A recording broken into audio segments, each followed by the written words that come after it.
I'm okay. I always have been and I always will be, and I don't need to allow my fear to stop me. What a perfect song for today as we complete our discussion on being a superhero to your community and discover the power of challenge today. What's very clear in the life of a superhero is that a superhero does not shrink back from challenge. In fact, it's what makes them a superhero. They step into the challenge. They overcome the challenge. They support us in overcoming the challenge. And so all of our superheroes throughout this series have represented the power of challenge. From Superman to the Black Panther to Batman and Robin to Super Sick, and today to our superhero that is in pop culture that represents the power of challenge. I just want to say again, every superhero embraces and takes on challenge. So I was reading an article this week about the history of superheroes once more. And in this particular article, what it talked about is how our superheroes take on the changing values in our society. And so one of the examples given was Captain America. Captain America was actually developed by a couple of Jewish comic book writers 9 months before the United States entered into World War II. Captain America showed up on the in the comic book pages, adorned in a outfit with the American flag on it, fighting the injustice of the Nazis. A full 9 months before America entered that war, they were seeing on the pages of their comic books why the injustice of the Nazis needed to be fought against through Captain America. During World War II, the first woman superhero in the comic strips appear, and that was Superwoman. This at a time when men were going off to fight a war and women were stepping into traditional male roles to go work in the factories to keep our society running here back at home. Superwoman came upon the scene in all of her power and embraced the power of being a woman and rising up to the challenge, indicative of what women were going through at that time. But as I said, our superheroes tended to change as our values changed. And so after World War II, when the men came back from fighting that war and returned to their jobs, and the women needed to step back from those roles and enter into their more traditional role in American society, Superwoman actually, for a period of time, lost her superpowers. It's an interesting piece of history that I did not know about. But for me, today, Superwoman is our pop culture superhero. And in the many ways that she has shown up in that role throughout history. Like all the other superheroes, willing to take on a challenge. So our conversation today on the power of challenge has challenged me as well, because I recognized within myself the resistance that I had to the superhero that came to mind for me as our real-life superhero today. And the challenge is that we are living in a world, in a culture, in a society where everything has been so hyper-politicized that it seems like there is not a topic that does not have a political bent to it. Whether that topic is the injustice of racism, the injustice of education, the injustice of healthcare, the injustice of our socioeconomic basis, all of it has become so hyper-politicized that it often feels like, to me, it's challenging to talk about the injustice because where we go to is immediately to the politics of it. And what has occurred as a result is that as a society, we have become divided by our politics rather than the issues that are under those politics. And so my challenge was, can I bring us a superhero today knowing that this superhero could be easily seen from that political bent? So you might have guessed my superhero, my superwoman for this week is Justice Ruth Bader Ginsburg. Now, as I say her name, depending on who you are, you may be having a reaction to that. And I want to caution all of us, if your reaction is a political reaction, to step back from that for a moment. Because here's the issue with that. Ruth Bader Ginsburg is more than the politics that she is supposed to represent. If we stay on that surface level of just the politics of Justice Ginsburg, we miss the nuanced dimension of her life, where she became a superhero to our entire country, no matter your gender, no matter your race, no matter your socioeconomic status. She was that superhero. See, Ruth Bader Ginsburg was born into a Jewish home where her parents taught her the value of learning, caring for others, and doing your best. Her mother told her to be a lady and not give in to angry emotions that usually are useless when we give in to them, and to never give up, to be independent. It's probably not surprising that Ruth Bader Ginsburg took on injustice, because at 17, she lost her mother to cancer. And at 17, as a minyan was gathering to pray for her mother, she was not allowed to join that minyan because she was a woman, and only men were allowed. And so right there, she was touched by the injustice of not being able to enter into that time of prayer for her mother. So perhaps it's not surprising that Ruth Bader Ginsburg took on the idea of injustice and inequality and began that fight. She entered into university at a time where the university, I want to make sure that I get it right, the name of the university she initially attended, so let me pull that up here. I will say, as I'm looking this up, the university had a population, women to men, of 4-1. And in those days, even when I went to college, I can remember hearing about MRS degrees, right? A woman went to college to get her MRS degree. And in this Cornell University, where she attended her undergraduate studies, there were 4 men to every 1 woman. And if a woman couldn't find a husband there, she was considered a failure. It is there that Ruth Bader Ginsburg met her husband, Marty. But according to Ruth, her words, her husband was the first boy I ever knew who cared I had a brain. So she and Marty began this lifetime love of Marty supporting her in her work. When she graduated from Cornell, she went on to apply to law school at Harvard, where just 2% of the incoming law students were women. And at the dean's welcome to that incoming class, the women heard, "Why do you think you deserve to be here taking the place of a man?"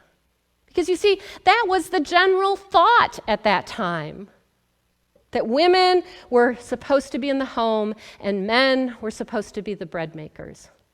But Ruth went on to be in the top 25 of her class of 500, allowing her to join the Harvard Law Review, which only accepted the top 25 students.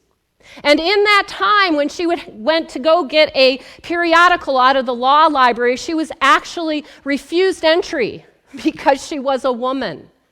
So not only did Ruth fight injustice for all of us, she also fought injustice for herself. Her husband, Marty, graduated from law school a couple of years before her, and so, as women did, especially in those times, she followed Marty to New York City, where he got a job, and she engaged in law school there instead, Columbia. When she graduated, there was not a single law firm in the entire city of New York who would hire Ruth as a woman. And so she went on to join the staff at Rutgers University, teaching law instead. And it was there that the students began asking for a course on gender discrimination and the law. And Ruth fully stepped into this idea. The first case that she pled in front of the Supreme Court was about gender discrimination. It was about Sharon Frontiero, who was in the military, married, and didn't receive a housing allowance. even though the men in the military did. And she was told she should be happy she had the opportunity to be in the military. But Ruth took that case to the Supreme Court and said she, as a woman, had as much right to a housing allowance as any man did who was serving in the military. And in that argument, she recognized and realized that the men of the Supreme Court did not believe in gender discrimination. The case that really she became known for arguing in front of the Supreme Court was Weinberger versus Weisenfeld. And Stephen Weisenfeld was who she represented. He was a father whose wife had died giving birth to their son. He, as a single parent now, raising and caring for this child, went to Social Security in order to receive survivor benefits for this child, only to be told that those survivor benefits were women's benefits. In other words, here was an instance of gender discrimination, discriminating against a man, and Ruth saw it for what it was, an opportunity to really connect to those men in the Supreme Court. And she argued that case and won. And in that showed that gender discrimination does not just impact a single gender, but impacts us all. She went on to argue 6 cases of gender discrimination before the Supreme Court and won 5 of them. And then, of course, in 1993, was nominated and appointed to the Supreme Court through the presidency of Bill Clinton. On her wall, in her chamber office, was a Deuteronomy quote, "Justice, justice, you shall pursue."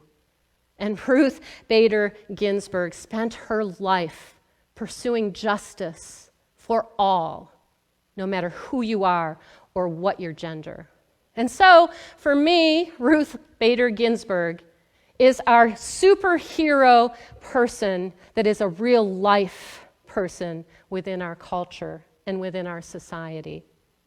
Like all superheroes, she did not shrink back from challenge. So challenge. What do you and I do with challenge? How do we embrace challenge? How do we move through challenge? Ruth Ginsburg remembered her mother, "Don't get angry, that's useless. Instead, educate." And that's what Ruth did, to educate people about gender discrimination. So, here's some thoughts for you on challenge from Eric Butterworth. This was taken from Truth Unity. We must realize that growth comes through change, and change normally involves challenge. The real crisis is one of perception, not what has happened, but what you're thinking about what has happened. So this experience has come to bring me something I need for my growth. He goes on to say, Jesus is saying, "I came to bring you a war rather than peace." This isn't what he meant at all, Eric Butterworth says. He's saying that life is not for ease and contentment. Life is for growth. He came to stir you up, not to lull you into complacency, but to set you on fire with the realization that there's a great things good for you if you keep working within. And so here we are in unity, given the opportunity to see that we are not here for complacency. We are here to take on challenge, to learn through challenge, to grow through challenge, and that this is the way that we will experience our spiritual transformation. Now, no one could argue that we are going through great change this year, 2020, the year that we're seeing through spiritual eyes. The year that we are hit with a worldwide pandemic that has been politicized. The year that we are going through a political election that is highly divisive. The year when racial inequity is in our face and we can't ignore it, and it too has been politicized. The year where we cannot ignore that there are people in this country who don't have access to the health care that they need to meet this worldwide pandemic.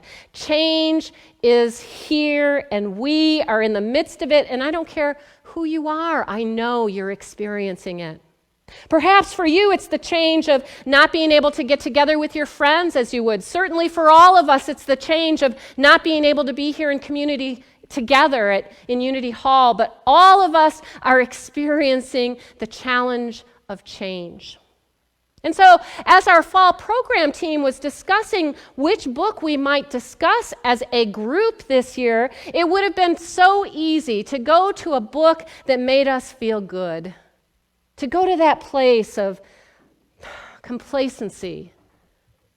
Because I know, I've been here with you nearly 6 years, I know we have heard over and over again that God's the only power and that we are one and that Spirit of God is within you and me and that each one is the Christ in a unique and individualized expression. I know you've heard me say over and over again that we are creating our world through the thoughts that we hold, that through prayer and meditation we can commune with God. I know you know these ideas in your mind and in your heart. But how do we now, in a moment of great challenge, take these ideas and live these ideas? We could read a book like Eric Butterworth's Discover the Power Within You and remember once more that power is within us. But I'm ready, and I know you are ready to join me, to step out, to step into the challenge like those superheroes that we've been hearing about, and to say, what's mine to do here? Beyond the politics of it, but to this place of revolutionary love. Our book that we are reading, See No Stranger, is a memoir and manifesto of revolutionary love.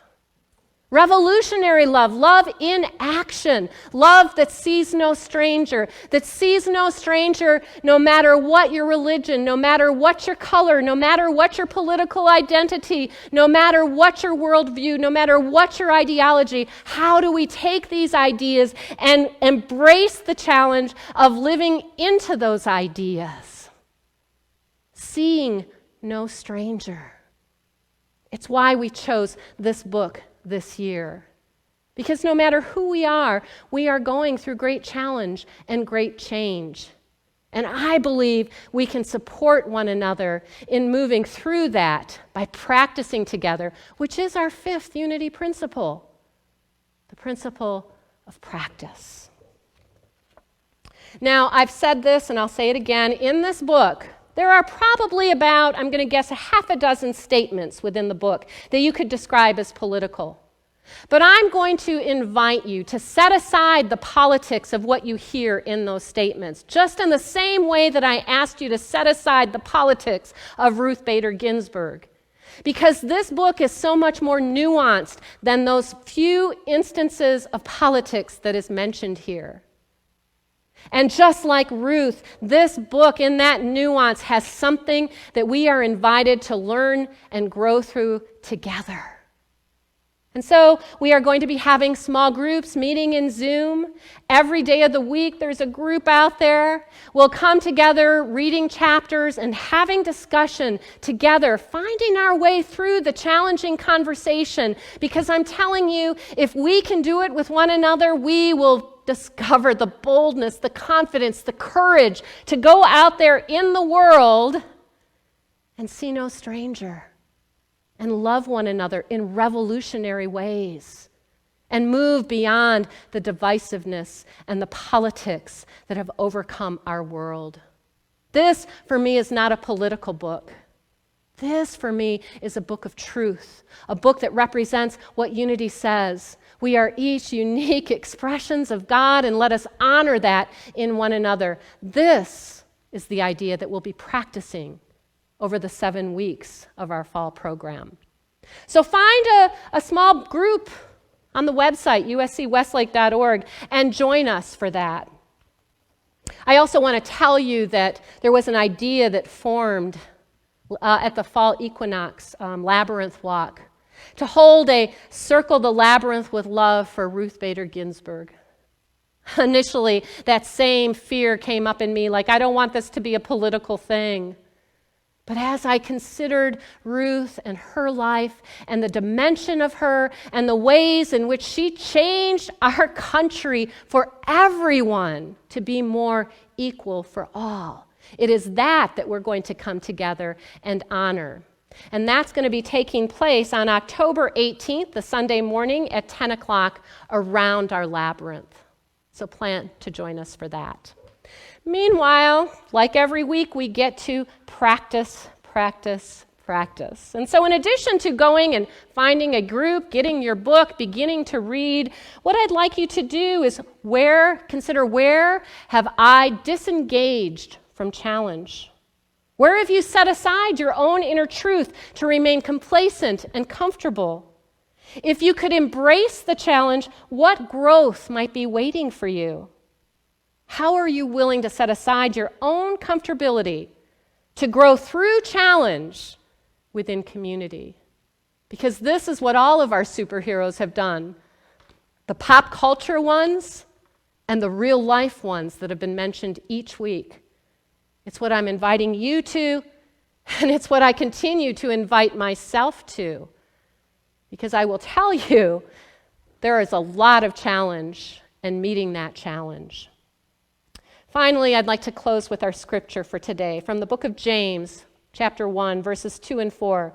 Count it all joy, my brothers, when you meet trials of various kinds, for you know that the testing of your faith produces steadfastness. And let steadfastness have its full effect, that you may be perfect and complete, lacking in nothing. I'm okay. You're okay. We always have been. We always will be. Because that Spirit of God within uplifts, encourages, inspires, and equips us all to meet the challenges fearlessly. Thank you, and God bless.